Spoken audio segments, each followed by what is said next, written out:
নমস্কাৰ বন্ধু বান্ধৱীসকল, পুনৰ এটা ইনফৰ্মেটিভ ভিডিঅ' মই আপোনালোকৰ মাজলৈ আগবঢ়াইছোঁ। এই ভিডিঅ'টোৰ জৰিয়তে আমি কেনেকৈ নিজৰ মোবাইলতে জমাবন্দী ডাউনলোড কৰিব পাৰোঁ অথবা চাব পাৰোঁ তাৰ বিষয়ে জানিব পাৰিব।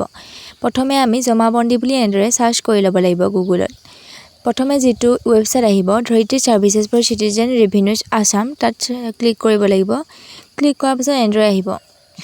ইয়াতে আমি নিজৰ জিলাখন ক্লিক কৰি দিব লাগিব।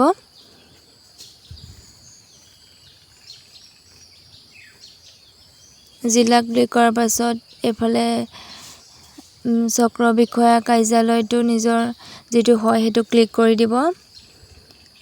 তাৰপিছত আমি গাঁওখনৰ প্ৰথম আখৰটো দি পিনিও আমি এনেকৈ উলিয়াব পাৰোঁ। প্ৰথম আখৰ দিলে গাঁওখনৰ নাম আহি যাব, সুবিধা হয় তেনেকৈ। তাৰপিছত গাঁওখন ক্লিক কৰাৰ পাছত এনেদৰে এটা নতুন পেজ খোল খাব। তাতে মই যিকেইটা জিলা দিছিলোঁ, চক্ৰ বিষয়া কাৰ্যালয় দিছিলোঁ, গাঁও দিছিলোঁ, সেইকেইটাৰ ওপৰত আহি গৈছে। এটা কথা আপোনালোকে মন কৰিব, আমি ইয়াত নিজৰ ডাক নম্বৰ, পট্টা নম্বৰ অথবা পট্টাধিকাৰী নম্বৰ যাৰ নামত আছে তেওঁলোকৰ নাম আৰু পট্টা নম্বৰ দিও আমি চাব পাৰোঁ। যিহেতু মই ডাক নম্বৰ দি চাম, গতিকে ডাক নম্বৰটো ক্লিক কৰা আছে।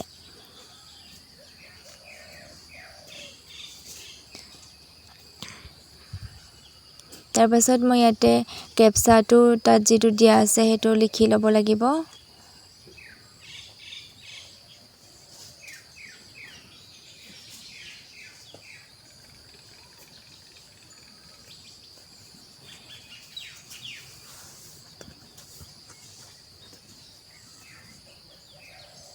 লিখি লোৱাৰ পাছতে ইয়াতে নিজৰ এণ্টাৰ ডাক নাম্বাৰ, নিজৰ ডাক নাম্বাৰটো দি দিব লাগিব।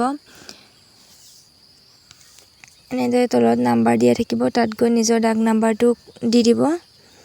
দি দিয়াৰ পাছতে ইয়াতে যিটো চাৰ্চ অপশ্যন আছে সেই চাৰ্চ অপশ্যনটো ক্লিক কৰিব।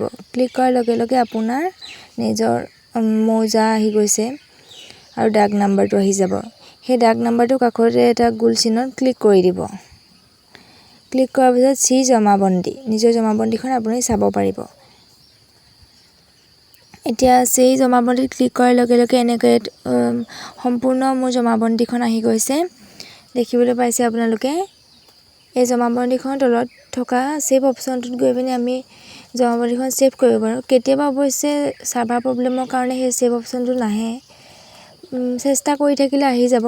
যদিহে ভিডিঅ'টো আপোনাৰ বাবে সহায়কাৰী বুলি ভাবিছে তেনেহ'লে মোৰ ভিডিঅ'টো লাইক, কমেণ্ট, শ্বেয়াৰ কৰাৰ লগতে চেনেলটো ছাবস্ক্ৰাইব কৰি ৰাখিব। ধন্যবাদ।